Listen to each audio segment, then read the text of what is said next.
ನಿಟ್ಟಿನಲ್ಲಿ ನಿರ್ಧಾರ ಮಾಡಿದ್ದಾರೆ ಅನ್ನುವಂತ ಮಾಹಿತಿ. ರಾಜೀನಾಮೆ ನೀಡೋದಕ್ಕೆ ರಾಜಣ್ಣಗೆ ಹೈಕಮಾಂಡ್ ಸೂಚನೆಯನ್ನ ಕೊಟ್ಟಿದೆಯಂತೆ. ರಾಜೀನಾಮೆಯನ್ನ ನೀಡಬೇಕು ಅಂತ ಹೈಕಮಾಂಡ್ ಸೂಚನೆಯನ್ನ ಕೊಟ್ಟಿದೆ ಅನ್ನುವಂತ ಮಾಹಿತಿ.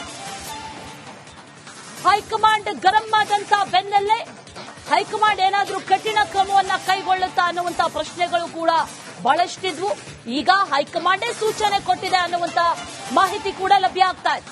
ಆ ನಿಟ್ಟಿನಲ್ಲಿ ರಾಜೀನಾಮೆಯನ್ನು ಸಲ್ಲಿಕೆ ಮಾಡೋದಕ್ಕೆ ಈಗ ಕೆಎನ್ ರಾಜಣ್ಣ ಮುಂದಾಗಿದ್ದಾರೆ ಅನ್ನುವಂತ ವಿಚಾರ ಗೊತ್ತಾಗ್ತಾ ಇದೆ. ಮನವೊಲಿಕೆ ಮಾಡ್ತಾರಾ ಅಥವಾ ಈಗಾಗಲೇ ಹೈಕಮಾಂಡ್ ಸೂಚನೆಯನ್ನ ಕೊಟ್ಟಿರುವಂತಹ ನಿಟ್ಟಿನಲ್ಲಿ ರಾಜೀನಾಮೆಯನ್ನ ಕೊಡ್ತಾರಾ ಅನ್ನುವಂತ ಪ್ರಶ್ನೆ ಕೂಡ ಇದೆ. ಸಾಕಷ್ಟು ಪ್ರಶ್ನೆಗಳಿದೆ. ಹೈಕಮಾಂಡ್ ಸೂಚನೆಯನ್ನ ಕೊಟ್ಟಿರುವಂತಹ ನಿಟ್ಟಿನಲ್ಲಿ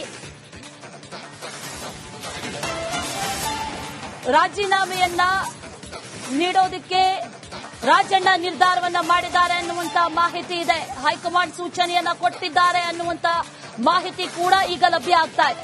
ರಾಜಣ್ಣ ಅವರು ಒಂದು ಸ್ಟೇಟ್ಮೆಂಟ್ ಅನ್ನ ಕೊಟ್ಟು ಆ ಸ್ಟೇಟ್ಮೆಂಟ್ ಕೊಟ್ಟ ನಂತರದಲ್ಲಿ ಮತಗಳ್ಳತನ ವಿಚಾರಕ್ಕೆ ಸಂಬಂಧಪಟ್ಟಂತೆ ರಾಹುಲ್ ಗಾಂಧಿ ಮಾಡ್ತಾ ಇರುವಂತಹ ಆರೋಪಕ್ಕೆ ಸಂಬಂಧಪಟ್ಟಂತೆ ಒಂದಷ್ಟು ವಿಚಾರಕ್ಕೆ ಸಂಬಂಧಪಟ್ಟಂತೆ ಕೆಎನ್ ರಾಜಣ್ಣ ಸ್ಟೇಟ್ಮೆಂಟ್ ಕೊಟ್ಟರು. ಆ ಸ್ಟೇಟ್ಮೆಂಟ್ ಕೊಟ್ಟ ನಂತರದಲ್ಲಿ ಹೈಕಮಾಂಡ್ಗೆ ಮುಜುಗರ. ಅದರ ಜೊತೆಯಲ್ಲಿ ಹೈಕಮಾಂಡ್ ಈಗ ನಿರ್ಧಾರವನ್ನ ತೆಗೆದುಕೊಂಡಿರೋದು, ಸೂಚನೆಯನ್ನ ಕೊಟ್ಟಿದೆ ಕೆಎನ್ ರಾಜಣ್ಣ ಅವರಿಗೆ ಅನ್ನುವಂತ ಮಾಹಿತಿ ಕೂಡ ಇದೆ. ಕೆಎನ್ ರಾಜಣ್ಣ ಮಾಡಿರುವಂತಹ ಈ ಆರೋಪಕ್ಕೆ ಸಂಬಂಧಪಟ್ಟಂತೆ ವಿವರವಾದಂತಹ ವರದಿಯನ್ನ ಕೂಡ ಕೇಳಿತು ಹೈಕಮಾಂಡ್.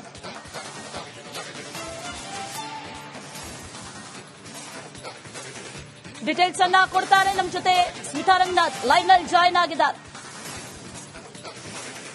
ಸ್ಥಾನವನ್ನ ನಿರ್ವಹಿಸ್ತಾ ಇದ್ದ ಕೆಎನ್ ರಾಜಣ್ಣ ಅವರು, ಸಚಿವ ರಾಜಣ್ಣ ಅವರು ಒಂದ್ ರೀತಿಯಲ್ಲಿ ಕಾಂಗ್ರೆಸ್ ಪಕ್ಷದಲ್ಲಿ ಇದ್ರೂ ಕೂಡ ಬಿ ಟೀಮ್ ರೀತಿಯಲ್ಲಿ ವರ್ತನೆ ಮಾಡ್ತಾ ಇದ್ದಿದ್ದು ಹಿಂದೆ ಅನೇಕ ಪ್ರಕರಣಗಳಲ್ಲಿ ನಾವು ಗಮನಿಸಿದ್ದೀವಿ. ತೀರಾ ಇತ್ತೀಚಿನ ಉದಾಹರಣೆಯನ್ನು ತೆಗೆದುಕೊಂಡ್ರೆ ರಾಹುಲ್ ಗಾಂಧಿ ಅವರು ಬಂದು ಬೆಂಗಳೂರಿನಲ್ಲಿ ನಿಂತು ಬಿಜೆಪಿಯಿಂದ ಮತಗಳ್ಳತನ ಆಗಿದೆ ಅಂತ ಹೇಳಿ ಗಂಭೀರ ಆರೋಪವನ್ನ ಮಾಡಿದ್ರು. ಒಂದಷ್ಟು ದಾಖಲೆಗಳನ್ನ ಕೂಡ ಬಿಡುಗಡೆಗೊಳಿಸಿದ್ರು. ಆದ್ರೆ ಇದೆಲ್ಲದರ ನಡುವೆ ಕೆಎನ್ ರಾಜಣ್ಣ ಅವರು ಕೊಟ್ಟಂತಹ ಹೇಳಿಕೆ, ನಮ್ಮ ಅವಧಿಯಲ್ಲೂ ಕೂಡ ಅಂದ್ರೆ ಕಾಂಗ್ರೆಸ್ನಿಂದಲೂ ಕೂಡ ಮತಗಳ್ಳತನದ ಪ್ರಯತ್ನಗಳಾದ ಸಂದರ್ಭದಲ್ಲಿ ನಾವು ಕಣ್ಮುಚ್ಚಿಕೊಳ್ತಿದ್ವಿ, ಆಗ ನಾವೇನೂ ಮಾಡಲಿಲ್ಲ ಅನ್ನೋ ಅರ್ಥದ ಹೇಳಿಕೆ ಯಾವಾಗ ರಾಜಣ್ಣ ಅವರು ಕೊಡ್ತಾರೆ, ಸಹಜವಾಗಿ ಇದು ಕಾಂಗ್ರೆಸ್ ಪಕ್ಷಕ್ಕೆ ಅತಿ ದೊಡ್ಡ ಮುಜುಗರ. ಕೇವಲ ಇದೊಂದು ಮಾತ್ರವಲ್ಲ, ಹಿಂದೆ ಸೆಪ್ಟೆಂಬರ್ ಕ್ರಾಂತಿಯ ಹೇಳಿಕೆ ಇರಬಹುದು, ಡಿಕೆ ಶಿವಕುಮಾರ್ ಅವರ ವಿರುದ್ಧದ ನೇರ ಆರೋಪಗಳಿರಬಹುದು, ನಾನು ಕೆಪಿಸಿಸಿ ಅಧ್ಯಕ್ಷ ಸ್ಥಾನಕ್ಕೂ ಕೂಡ ಆಕಾಂಕ್ಷಿ, ಹಾಗೆ ಮುಖ್ಯಮಂತ್ರಿ ಸ್ಥಾನದ ಆಕಾಂಕ್ಷಿ ಕೂಡ, ಈ ರೀತಿ ಅನೇಕ ಹೇಳಿಕೆಗಳು ಪಕ್ಷದ ಒಳಗೆ ಇದ್ದು ಪಕ್ಷಕ್ಕೆ ವಿರುದ್ಧವಾಗಿ ನೀಡ್ತಾ ಇದ್ದ ಹೇಳಿಕೆಗಳು, ಪಕ್ಷಕ್ಕೆ ಮುಜುಗರ ಉಂಟು ಮಾಡುವಂತೆ ನೀಡ್ತಾ ಇದ್ದ ಹೇಳಿಕೆಗಳು. ಬಹುಶಃ ಇದೆಲ್ಲವನ್ನ ಗಮನಿಸಿ ಹೈಕಮಾಂಡ್ನಿಂದ ಇಂಥದ್ದೊಂದು ಸೂಚನೆ ಬಂದಿರಬಹುದು. ಮಿನಿಸ್ಟರ್ ಗಿರಿಗೆ ರಾಜೀನಾಮೆಯನ್ನ ಕೊಡಿ ಅಂತ ಹೇಳಿ ಹೈಕಮಾಂಡ್ ನಾಯಕರೇನೆ ಕೆಎನ್ ರಾಜಣ್ಣ ಅವರಿಗೆ ಸೂಚನೆ ನೀಡಿದ್ದಾರೆ ಅನ್ನೋ ಮಾಹಿತಿ ಇದೆ. ಇದರ ಆಧಾರದ ಮೇಲೆ ಹೈಕಮಾಂಡ್ನಿಂದ ಬಂದಂತಹ ಸೂಚನೆಯ ಆಧಾರದ ಮೇಲೆನೆ ಬಹುಶಃ ಕೆಎನ್ ರಾಜಣ್ಣ ಅವರು ಇಂಥದ್ದೊಂದು ನಿರ್ಧಾರಕ್ಕೆ ಬಂದಿದ್ದಾರೆ ಅಂತ ಹೇಳಲಾಗ್ತಾ ಇದೆ. ಇದ್ರ ಬಗ್ಗೆ ಕೆಎನ್ ರಾಜಣ್ಣ ಅವರೇ ಸ್ಪಷ್ಟನೆಯನ್ನು ನೀಡೋದು ಬಾಕಿ ಇದೆ. ಸದ್ಯಕ್ಕೆ ಲಭ್ಯ ಆಗ್ತಾ ಇರುವ ಮಾಹಿತಿಯ ಪ್ರಕಾರ ಕಾಂಗ್ರೆಸ್ನ ಹೈಕಮಾಂಡ್ನಿಂದ ಸೂಚನೆ ಬಂದಿದೆ.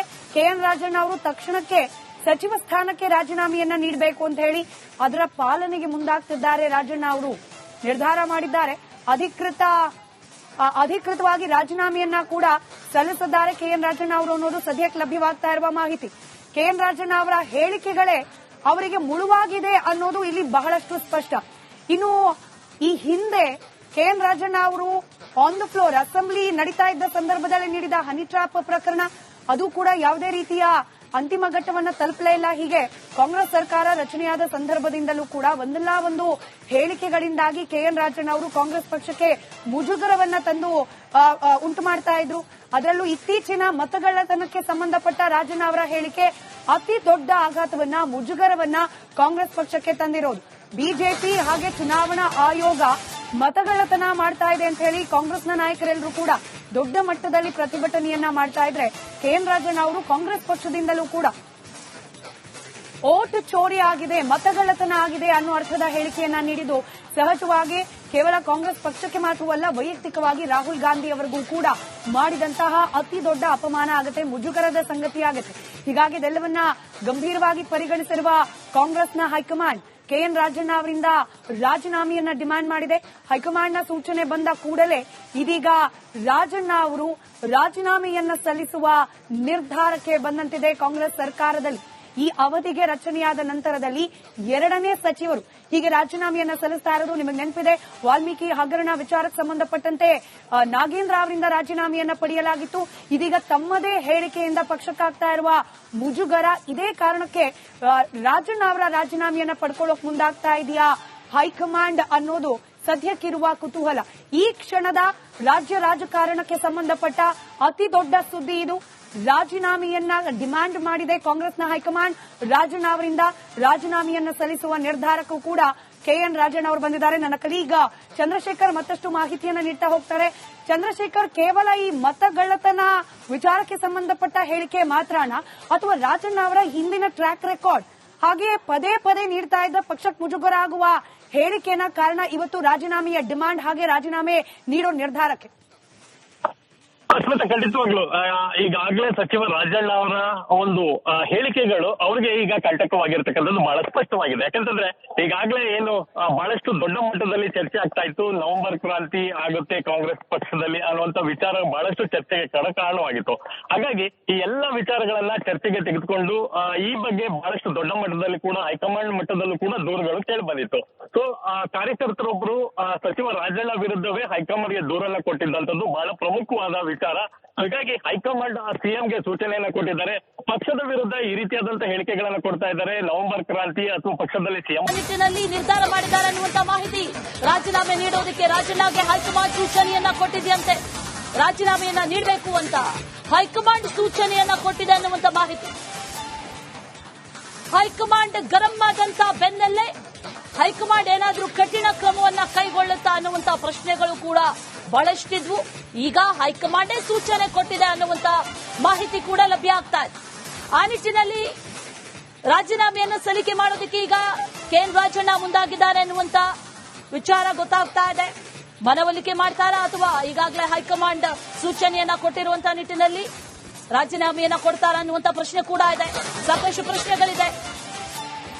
ಹೈಕಮಾಂಡ್ ಸೂಚನೆಯನ್ನ ಕೊಟ್ಟಿರುವಂತಹ ನಿಟ್ಟಿನಲ್ಲಿ ರಾಜೀನಾಮೆಯನ್ನ ನೀಡೋದಕ್ಕೆ ರಾಜಣ್ಣ ನಿರ್ಧಾರವನ್ನ ಮಾಡಿದ್ದಾರೆ ಅನ್ನುವಂತ ಮಾಹಿತಿ ಇದೆ. ಹೈಕಮಾಂಡ್ ಸೂಚನೆಯನ್ನ ಕೊಟ್ಟಿದ್ದಾರೆ ಅನ್ನುವಂತ ಮಾಹಿತಿ ಕೂಡ ಈಗ ಲಭ್ಯ ಆಗ್ತಾ ಇದೆ. ರಾಜಣ್ಣ ಅವರು ಒಂದು ಸ್ಟೇಟ್ಮೆಂಟ್ ಅನ್ನ ಕೊಟ್ಟು ಆ ಸ್ಟೇಟ್ಮೆಂಟ್ ಕೊಟ್ಟ ನಂತರದಲ್ಲಿ ಮತಗಳ್ಳತನ ವಿಚಾರಕ್ಕೆ ಸಂಬಂಧಪಟ್ಟಂತೆ ರಾಹುಲ್ ಗಾಂಧಿ ಮಾಡ್ತಾ ಇರುವಂತಹ ಆರೋಪಕ್ಕೆ ಸಂಬಂಧಪಟ್ಟಂತೆ ಒಂದಷ್ಟು ವಿಚಾರಕ್ಕೆ ಸಂಬಂಧಪಟ್ಟಂತೆ ಕೆಎನ್ ರಾಜಣ್ಣ ಸ್ಟೇಟ್ಮೆಂಟ್ ಕೊಟ್ಟರು. ಆ ಸ್ಟೇಟ್ಮೆಂಟ್ ಕೊಟ್ಟ ನಂತರದಲ್ಲಿ ಹೈಕಮಾಂಡ್ಗೆ ಮುಜುಗರ, ಅದರ ಜೊತೆಯಲ್ಲಿ ಹೈಕಮಾಂಡ್ ಈಗ ನಿರ್ಧಾರವನ್ನ ತೆಗೆದುಕೊಂಡಿರೋದು, ಸೂಚನೆಯನ್ನ ಕೊಟ್ಟಿದೆ ಕೆಎನ್ ರಾಜಣ್ಣ ಅವರಿಗೆ ಅನ್ನುವಂತ ಮಾಹಿತಿ ಕೂಡ ಇದೆ. ಕೆಎನ್ ರಾಜಣ್ಣ ಮಾಡಿರುವಂತಹ ಈ ಆರೋಪಕ್ಕೆ ಸಂಬಂಧಪಟ್ಟಂತೆ ವಿವರವಾದಂತಹ ವರದಿಯನ್ನ ಕೂಡ ಕೇಳಿತು ಹೈಕಮಾಂಡ್.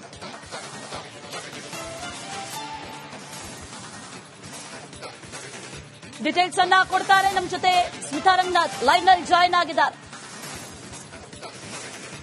ಸ್ಥಾನವನ್ನ ನಿರ್ವಹಿಸ್ತಾ ಇದ್ದ ಕೆಎನ್ ರಾಜಣ್ಣ ಅವರು, ಸಚಿವ ರಾಜಣ್ಣ ಅವರು ಒಂದ್ ರೀತಿಯಲ್ಲಿ ಕಾಂಗ್ರೆಸ್ ಪಕ್ಷದಲ್ಲಿ ಇದ್ರೂ ಕೂಡ ಬಿ ಟೀಮ್ ರೀತಿಯಲ್ಲಿ ವರ್ತನೆ ಮಾಡ್ತಾ ಇದ್ದಿದ್ದು ಹಿಂದೆ ಅನೇಕ ಪ್ರಕರಣಗಳಲ್ಲಿ ನಾವು ಗಮನಿಸಿದ್ದೀವಿ. ತೀರಾ ಇತ್ತೀಚಿನ ಉದಾಹರಣೆಯನ್ನು ತೆಗೆದುಕೊಂಡ್ರೆ ರಾಹುಲ್ ಗಾಂಧಿ ಅವರು ಬಂದು ಬೆಂಗಳೂರಿನಲ್ಲಿ ನಿಂತು ಬಿಜೆಪಿಯಿಂದ ಮತಗಳ್ಳತನ ಆಗಿದೆ ಅಂತ ಹೇಳಿ ಗಂಭೀರ ಆರೋಪವನ್ನ ಮಾಡಿದ್ರು. ಒಂದಷ್ಟು ದಾಖಲೆಗಳನ್ನ ಕೂಡ ಬಿಡುಗಡೆಗೊಳಿಸಿದ್ರು. ಆದ್ರೆ ಇದೆಲ್ಲದರ ನಡುವೆ ಕೆಎನ್ ರಾಜಣ್ಣ ಅವರು ಕೊಟ್ಟಂತಹ ಹೇಳಿಕೆ, ನಮ್ಮ ಅವಧಿಯಲ್ಲೂ ಕೂಡ ಅಂದ್ರೆ ಕಾಂಗ್ರೆಸ್ನಿಂದಲೂ ಕೂಡ ಮತಗಳ್ಳತನದ ಪ್ರಯತ್ನಗಳಾದ ಸಂದರ್ಭದಲ್ಲಿ ನಾವು ಕಣ್ಮುಚ್ಚಿಕೊಳ್ತಿದ್ವಿ, ಆಗ ನಾವೇನೂ ಮಾಡಲಿಲ್ಲ ಅನ್ನೋ ಅರ್ಥದ ಹೇಳಿಕೆ ಅವಾಗ ರಾಜಣ್ಣ ಅವರು ಕೊಡ್ತಾರೆ. ಸಹಜವಾಗಿ ಇದು ಕಾಂಗ್ರೆಸ್ ಪಕ್ಷಕ್ಕೆ ಅತಿ ದೊಡ್ಡ ಮುಜುಗರ. ಕೇವಲ ಇದೊಂದು ಮಾತ್ರವಲ್ಲ, ಹಿಂದೆ ಸೆಪ್ಟೆಂಬರ್ ಕ್ರಾಂತಿಯ ಹೇಳಿಕೆ ಇರಬಹುದು, ಡಿಕೆ ಶಿವಕುಮಾರ್ ಅವರ ವಿರುದ್ಧದ ನೇರ ಆರೋಪಗಳಿರಬಹುದು, ನಾನು ಕೆಪಿಸಿಸಿ ಅಧ್ಯಕ್ಷ ಸ್ಥಾನಕ್ಕೂ ಕೂಡ ಆಕಾಂಕ್ಷಿ, ಹಾಗೆ ಮುಖ್ಯಮಂತ್ರಿ ಸ್ಥಾನದ ಆಕಾಂಕ್ಷಿ ಕೂಡ, ಈ ರೀತಿ ಅನೇಕ ಹೇಳಿಕೆಗಳು ಪಕ್ಷದ ಒಳಗೆ ಇದ್ದು ಪಕ್ಷಕ್ಕೆ ವಿರುದ್ಧವಾಗಿ ನೀಡ್ತಾ ಇದ್ದ ಹೇಳಿಕೆಗಳು, ಪಕ್ಷಕ್ಕೆ ಮುಜುಗರ ಉಂಟು ಮಾಡುವಂತೆ ನೀಡ್ತಾ ಇದ್ದ ಹೇಳಿಕೆಗಳು. ಬಹುಶಃ ಇದೆಲ್ಲವನ್ನ ಗಮನಿಸಿ ಹೈಕಮಾಂಡ್ನಿಂದ ಇಂಥದ್ದೊಂದು ಸೂಚನೆ ಬಂದಿರಬಹುದು. ಮಿನಿಸ್ಟರ್ ಗಿರಿಗೆ ರಾಜೀನಾಮೆಯನ್ನ ಕೊಡಿ ಅಂತ ಹೇಳಿ ಹೈಕಮಾಂಡ್ ನಾಯಕರೇನೆ ಕೆಎನ್ ರಾಜಣ್ಣ ಅವರಿಗೆ ಸೂಚನೆ ನೀಡಿದ್ದಾರೆ ಅನ್ನೋ ಮಾಹಿತಿ ಇದೆ. ಇದರ ಆಧಾರದ ಮೇಲೆ ಹೈಕಮಾಂಡ್ನಿಂದ ಬಂದಂತಹ ಸೂಚನೆಯ ಆಧಾರದ ಮೇಲೆನೆ ಬಹುಶಃ ಕೆಎನ್ ರಾಜಣ್ಣ ಅವರು ಇಂಥದ್ದೊಂದು ನಿರ್ಧಾರಕ್ಕೆ ಬಂದಿದ್ದಾರೆ ಅಂತ ಹೇಳಲಾಗ್ತಾ ಇದೆ. ಇದ್ರ ಬಗ್ಗೆ ಕೆಎನ್ ರಾಜಣ್ಣ ಅವರೇ ಸ್ಪಷ್ಟನೆಯನ್ನು ನೀಡೋದು ಬಾಕಿ ಇದೆ. ಸದ್ಯಕ್ಕೆ ಲಭ್ಯ ಆಗ್ತಾ ಇರುವ ಮಾಹಿತಿಯ ಪ್ರಕಾರ ಕಾಂಗ್ರೆಸ್ನ ಹೈಕಮಾಂಡ್ನಿಂದ ಸೂಚನೆ ಬಂದಿದೆ. ಕೆಎನ್ ರಾಜಣ್ಣ ಅವರು ತಕ್ಷಣಕ್ಕೆ ಸಚಿವ ಸ್ಥಾನಕ್ಕೆ ರಾಜೀನಾಮೆಯನ್ನ ನೀಡಬೇಕು ಅಂತ ಹೇಳಿ ಅದರ ಪಾಲನೆಗೆ ಮುಂದಾಗ್ತಿದ್ದಾರೆ ರಾಜಣ್ಣ ಅವರು ನಿರ್ಧಾರ ಮಾಡಿದ್ದಾರೆ. ಅಧಿಕೃತವಾಗಿ ರಾಜೀನಾಮೆಯನ್ನ ಕೂಡ ಸಲ್ಲಿಸಿದ್ದಾರೆ ಕೆಎನ್ ರಾಜಣ್ಣ ಅವರು ಅನ್ನೋದು ಸದ್ಯಕ್ಕೆ ಲಭ್ಯವಾಗ್ತಾ ಇರುವ ಮಾಹಿತಿ.